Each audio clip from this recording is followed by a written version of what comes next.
Toy izao ndraiky havana ny teny zaraina zay omenantsika anio. Efa ao izay anjara tandrify anao.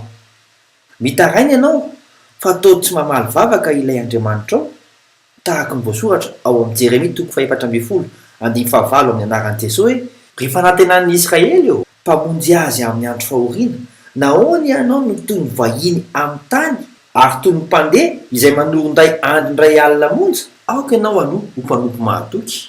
Araka ny voasoratra ao Matthieu 4:2-7 amin'ny anaran'i Jesosy hoe: iza moa no mpanompo mahatoky sy manan-tsaina izay notendren'ny tompony hifeny mpanompony mba hanome azy ny anina amin'ny fotoanany?